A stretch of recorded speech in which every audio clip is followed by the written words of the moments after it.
ಇಲ್ಲೆಲ್ಲ ನಮ್ಮ ತಂದೆ ತಾಯಿಗಳನ್ನ ನೋಡಿ ನನಗೆ ಇಷ್ಟೊಂದು ಖುಷಿ ನನಗೆ ಯಾವತ್ತೂ ಸಿಕ್ಕಿಲ್ಲ. ಇದು ಫಸ್ಟ್ ಟೈಮ್ ಇಷ್ಟೊಂದು ಜನದ ಬ್ಲೆಸ್ಸಿಂಗ್ ಸಿಕ್ಕಿರೋದು ನನಗೆ ತುಂಬ ಅಂದರೆ ತುಂಬ ಖುಷಿ ಇದೆ.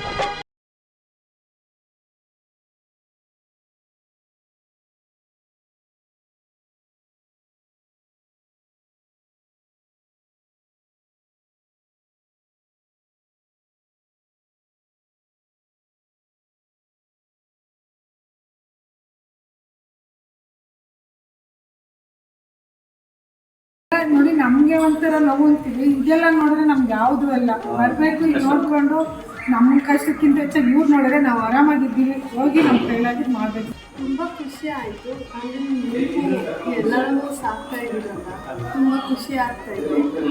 ಆಮೇಲೆ ಯಾರೇ ಸೆಲೆಬ್ರೇಟ್ ಮಾಡೋಂಗಿದ್ರು ಇಲ್ಲಿಗೆ ಬಂದು ಸೆಲೆಬ್ರೇಟ್ ಮಾಡಿ ಹೆಲ್ಪ್ ಕೂಡ ಆಗುತ್ತೆ ಬೇರೆಯವರಿಗೆ. Thank you madam. ಅಂದರೆ ಅವ್ರು ಏನು ಹೇಳ್ತಿದ್ದಾರೆ ಅಂದರೆ ಬರ್ತಡೇ ಅಂತ ಬಂದಾಗ ಅಲ್ಲಿ ದುಡ್ಡನ್ನು ವ್ಯರ್ಥ ಮಾಡೋದ್ರ ಬದಲು ಅನಾಥಾಶ್ರಮಗಳಿಗೆ ಹೋಗಿ ಬರ್ತಡೇ ಮಾಡ್ಕೊಳ್ಳಿ. ಅದು ಜನಸ್ನೇಹಿ ಆಶ್ರಮಕ್ಕೆ ಬರಬೇಕಂತ ಏನಿಲ್ಲ. ಕರ್ನಾಟಕದ ಯಾವುದೇ ಮೂಲೆಯಲ್ಲಾಗಿದ್ರು ಆಶ್ರಮಗಳಿಗೆ ಹೋಗಿ ನಿಮ್ಮ ಹುಟ್ಟುಹಬ್ಬವನ್ನು ಸರಳ ರೀತಿಯಲ್ಲಿ ಆಚರಣೆ ಮಾಡೋದ್ರಿಂದ ನಿಮ್ಮ ಕೈಲಾದಂಥ ಒಂದು ಸಣ್ಣ ಸೇವೆನ ಹಿರಿ ಜೀವಗಳಿಗೆ ಮಾಡ್ದಂಗೆ ಆಗುತ್ತೆ. ಸೊ ಅಷ್ಟು ಜನ ಹಿರಿ ಜೀವಗಳ ಆಶೀರ್ವಾದ ನಿಮಗೆ ಸಿಗುತ್ತೆ. ನಿಮ್ಮ ಕುಟುಂಬ